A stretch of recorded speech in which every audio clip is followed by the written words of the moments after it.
my god, Stone Cold Steve Austin is here! Let's immediately start spreading rumors of his potential participation in tonight's Royal Rumble match. What, was Jim Ross's archive audio somehow unavailable for Steve Austin? I get that he's part of AEW, but come on, I'd rather hear Stone Cold repeated 3 times than Michael Cole's archive audio. What are you here for? The Royal Rumble matches? Isn't that what everybody watching or attending is here for? You better be ready to open up a can of you-know-what. Steve Austin is somehow afraid to say a can of whoop ass. Even with a PG rating, Steve never gave a shit about the rules. What in the hell are you here for? I'm here to rumble. Seriously? WWE has brought back their pyrotechnics on a full-time basis and even have a lot of pyro loaded up for tonight's event. So why aren't there any opening pyrotechnics? This is stupid. Anywhere in Minute Maid Park! Simply anywhere in Minute Maid Park? But I thought the rulings of a Falls Count Anywhere match was that the pinfall can literally count anywhere, whether it be in the streets or a different city or maybe even a different country somehow. Why'd the rules change now? Also, I'm guessing if King Corbin and Roman Reigns fight outside the stadium, they will be out of bounds or something? Here comes the big dog! More annoying CGI graphics. Also, Michael Cole's annoying big dog catchphrase. Also, based on how this entire feud between Roman Reigns and King Corbin have been going, I don't want to hear anything related to dogs anytime soon. Should have had some camera crews closer to the stage so that Roman doesn't suddenly disappear into the crowd by accident. My favorite event! Insert name of commentator says that the insert name of pay-per-view is their favorite event of the calendar month cliche. Thankfully, of course, not as many as Jerry Lawler. Who the fuck is Lucas? Falls count anywhere. I already know I'm going to point out a crap load of sins throughout this event, and I don't want to get too annoyed at how many times the commentators are going to repeat the phrase falls count anywhere. So ladies and gentlemen, let's do the bonus round right here, right now, instead of at the very end. Here we go! Falls count anywhere. Falls in this matchup will count anywhere. Falls count anywhere. Corbin could get pinned in the 5th row. Pinfalls will count out here. Out here in the concession stand in the men's room. Falls count anywhere. And again, Corey, this is falls count anywhere. Falls count anywhere matchup. Yeah, it is falls count anywhere. Roman Reigns can pin Corbin right there. Falls count anywhere.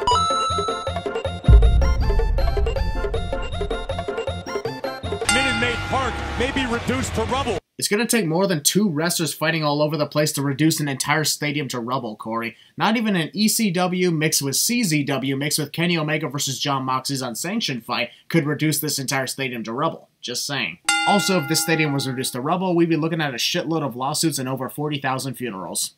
Previously on WWE.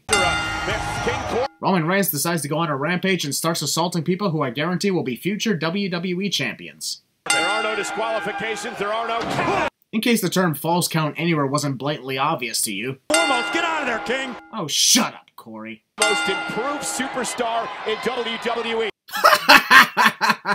Michael, where the hell did you hear that? King Corbin is nowhere near the talent and momentum that the Lone Wolf Baron Corbin had back in 2016. And now Corbin driving the steel. Even with all the hair in his face, there is no way in hell that Roman Reigns did not see the King about to whack him with the stairs. Corbin could get pinned in the 5th row. Well, thankfully, they just walked past the 5th row and are about to pass the 6th row. And in the men's room. Even in the women's bathroom, though Corey Graves just spoiled the fact that a bathroom of some sorts will come into play during this match. Look at the plant Roman Reigns right out. The German commentators took a page out of the Spanish commentators, constantly getting their tables destroyed and reinforced their own to prevent their own destruction. For King Corbin. King Corbin throwing temper tantrums as well as throwing chairs. Calm down, man. You didn't even do enough damage to Roman to even come close to a victory. Moments ago, the King was throwing a fit about not being able to win the match, but to further ensure that he doesn't win the match, he's just going to take his time with Roman and not even think about the possibility of Roman recovering to counter. Probably should have taken the advice of the German commentators. Your voice cracked! But he's got to get back on the attack to have any chance here. And now Michael Cole is reciting the sins. By this point, I should just kick back and relax if they're going to do my job for me. Nah, they probably suck at it. About 1 minute of nothing but walking. Look at that, I see a trash-only can. I get it now. King Corbin was taking Roman Reigns to the locker room of the Astros after the World Series ended. I'm not even sure if Reigns is going to be able to make it back to his feet. Michael Cole, after calling all of Roman Reigns' WrestleMania main events, has somehow never seen a Roman Reigns match. Who the hell? That's Robert Roode! And Dolph Ziggler! This just feels too random, honestly. I get that Robert Roode and Dolph Ziggler are working together with King Corbin, but still. For the next few minutes, this Falls Count Anywhere match between Roman and the King is put on hold, and now you get to enjoy a tag team brawl between the Usos and Rudolph the Glorious Tag Team. We're down one Uso. Actually, both Usos are down, not just one of them.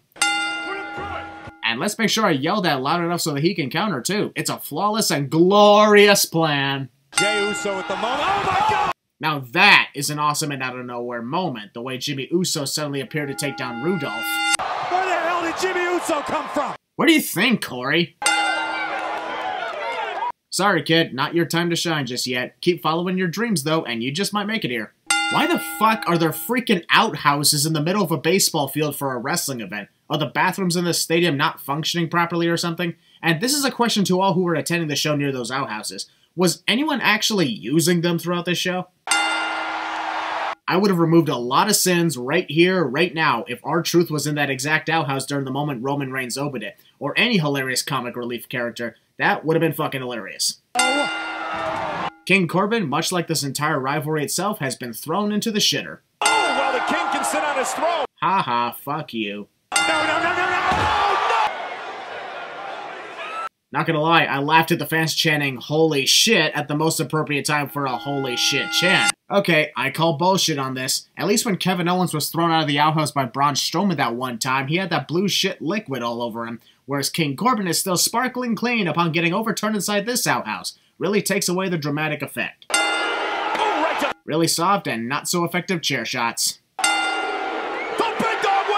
How ironic that King Corbin gets pinned on the roof containing the Astros World Series 2019 celebration on the chance that they won. No other words needed. What shape will Reigns and Corbin be in later on tonight? Well, considering they got over 3 hours to recover from this match, they'll be fine. Yeah, and hopefully winning the whole thing. Kevin Owens just jinxed his own momentum.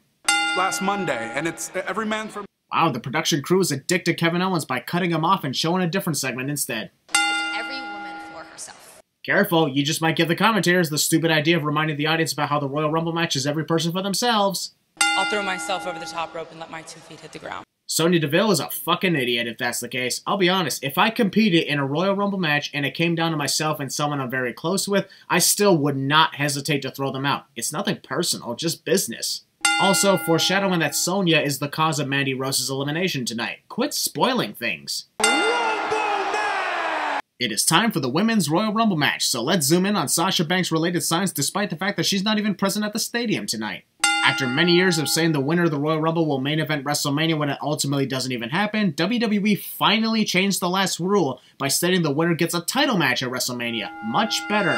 I'm getting serious Miss Pac-Man vibes off of that CGI graphic of Alexa Bliss. The 2020 Women's Royal... We already got a long night ahead of us, so skip! One of the most athletic superstars on the entire roster. Insert name of wrestler is one of the most athletic on the entire roster cliche, something we hear for almost everyone. Again, you have to go over the top rope. Well, I don't want to do another bonus round at this time because I'm already exhausted from the last one. So to make sure I don't have to deal with the commentator stating the obvious about the rules of this and the Men's Royal Rumble match, here's 20 additional sins. Now we can focus on the good stuff. In a matchup like this, Bianca Belair making a huge mistake and taunting Alexa Bliss when she should be trying to eliminate her.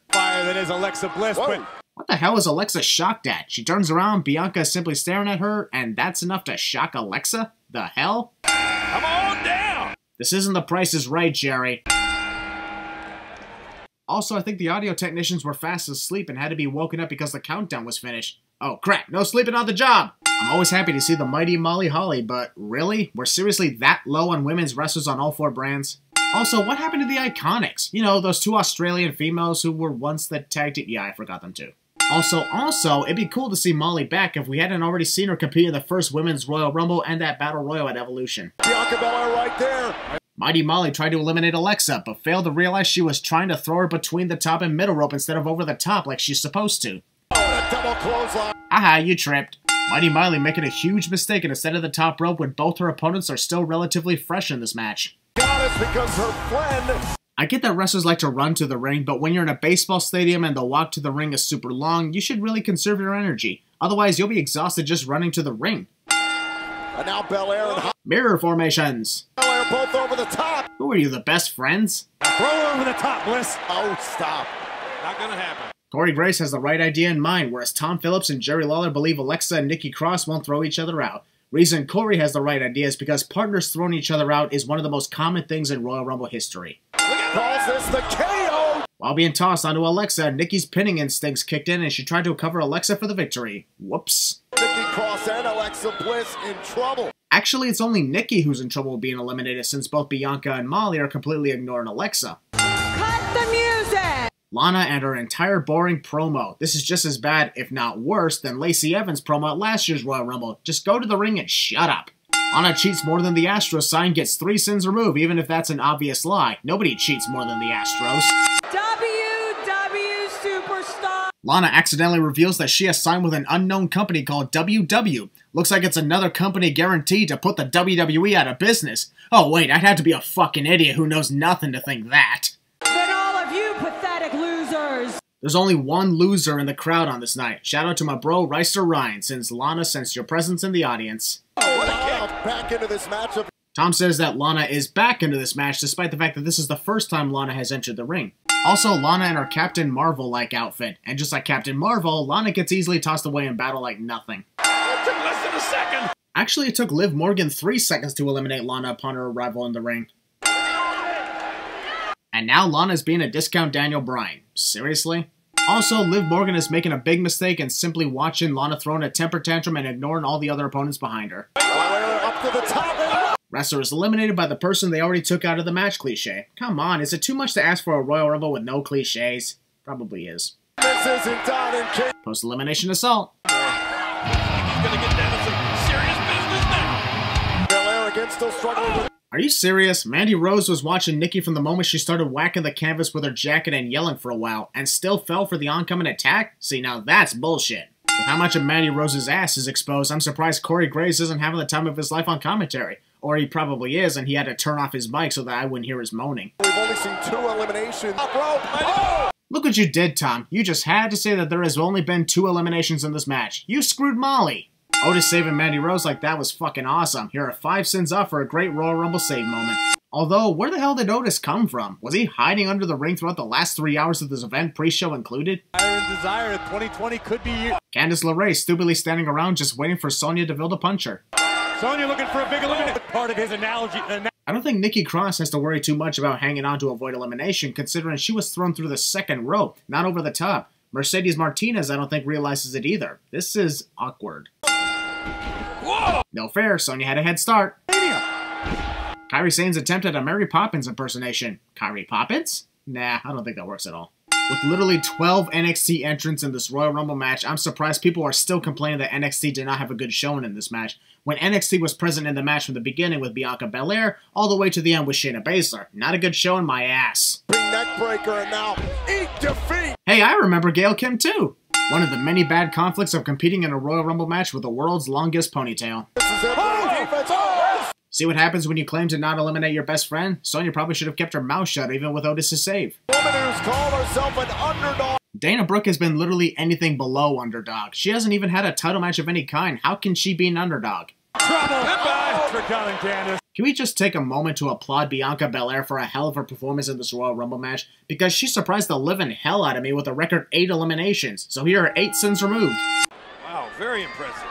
Kairi Sane probably shouldn't have wasted time looking over her shoulder at the audience, since this leads to her inevitable elimination at the hands of Alexa Bliss. The powerhouse. I'd be impressed with Tamina being a powerhouse if she had actually accomplished something in the 10 years she has been part of WWE. 10 years of nothing. That's a shame, too. But you're going to pay for it first.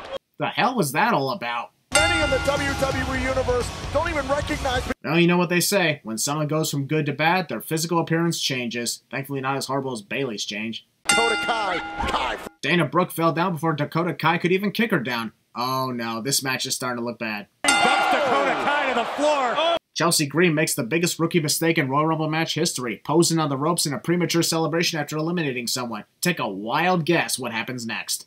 Alexa Bliss is an idiot. Corey, you gotta admit, Charlotte Flair, she is the queen. Jerry Lawler tells Corey Graves to admit that Charlotte Flair is the queen when Corey already praised Charlotte for being the queen. Is he not paying attention again? About time we got to see the return of Naomi. Whenever someone returns after taking time off for personal reasons, it's a feel-good moment. I can relate to that. Beth Phoenix, to this day, still looking better than ever, wouldn't you agree? While she's not a target. I spoke too soon. Corey, you spoke too soon. Oh, you already said that. Huh.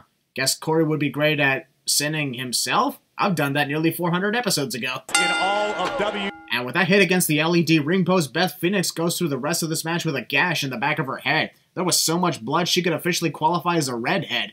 Massive respect for Beth continuing the remaining 20 minutes of her time with all that blood. Phoenix has got to be careful. Why does Beth Phoenix have to be careful when it's Bianca Belair who's in jeopardy of getting eliminated? Flair takes out Belair. No one likes a rhymer, Tom. A picture of herself so I could tell Santa Claus what I wanted for Christmas. This is shockingly not the first time Jerry Lawler ever made a Santa Claus reference when it comes to Kelly Kelly. Hung up on the top turnbuckle. Screaming. Oh! Kelly Kelly's horrible version of the stink face is forever a sin because the move is not supposed to make me want to masturbate. And the former women's champion. Kelly Kelly has never won a women's championship. She has only held the Butterfly Divas championship. Big difference. Fighting. Sarah Logan, one of the most brutal superstars.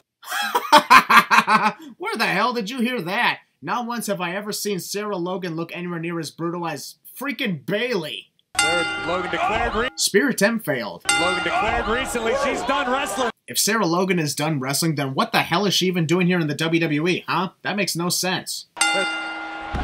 Missed opportunity for Beth and Natalya to actually eliminate Charlotte Flair by means of that powerbomb. That's what I would have done. Putting the boots to everyone. Oh, now Charlotte delivers a single kick to Xia Li and automatically believes that Xia will not do anything about it.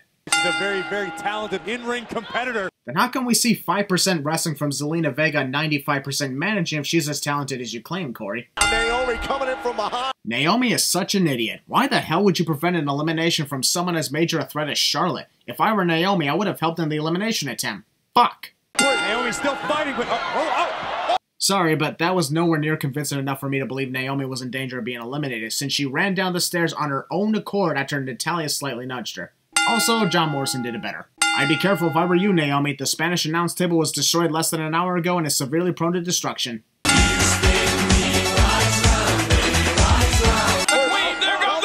Since Charlotte went through the ropes and fell out of the ring, you just know she's going to take a break and wait until the last few wrestlers remain in this match, making her victory obvious. Freaking Santina Marella. What the actual fuck is going on here? Also, where the hell is Santina's Miss WrestleMania crown and sash that she won at WrestleMania in this very city? Because technically, she is still the reigning Miss WrestleMania champion or whatever. Held the crown for 11 freaking years. Wait a minute. Okay, that was fucking hilarious. Here's another sin-off. No. Oh, Shayna Baszler attacks Charlotte and continues to keep her incapacitated on the outside of the ring to further ensure that she'll win the match, when she should have thrown Charlotte back in and tried to eliminate her instead. Am I the only one making sense around here? It took Naomi literally 8 damn minutes to figure out how she was going to get back into the ring after saving herself from elimination. By this point, we stopped caring and I personally forgot she was still outside. It was impressive to see Bianca Belair's performance, but it was just as epic to see Shayna tie the 8 elimination record in less than 3 minutes. Here's another 8 sins removed. NXT eliminated over half the competition tonight. Natalya somehow didn't think this would happen after she herself did the same thing to Beth Phoenix 2 years ago. 10 women's title reigns, a WrestleMania main event, and somehow Charlotte Flair needed another push? She's had a bigger push than any female in WWE history. With all due respect, Shayna Baszler earned this with her dominating performance, but oh well. Post-match promo. I've got something to say about Roman Reigns. Don't care. Skip! With every event we have, Bayley continues to look more and more depressed, even despite the fact that she's been on top of the SmackDown Women's division for over 6 damn months. longest reigning SmackDown Women's Champion. If you're counting combined days, yes. If you're counting her current reign, you're wrong, Michael. Day number 247. What? Are you serious? I get that Charlotte Flair's 10th title reign was only 5 days, thus was easily forgettable. But Bayley lost the title to Charlotte at Hell in a Cell, then won it back the same week. This is a different title reign, you stupid dumbass. And what does Lacey Evans have to do to dethrone Bayley? Win the match via pinfall or submission? That's literally the only way Lacey Evans can dethrone Bayley. Why do you care? What is different about Bayley? Michael Cole is really starting to lose it in this match, asking questions with obvious answers. What is different about Bayley? Oh, I don't know. Maybe the lack of 2 men on the stage, a physical change, and a villainous demeanor. I could be wrong. 247 days as champion. By this point, Bayley has been champion for 107 days, you fucking idiot. Holy shit. Top row moonsault, women's title, grabs the tights. That's it? Well, this match was boring. Then again, we just went through a grueling Royal Rumble match, and this was the calm down match.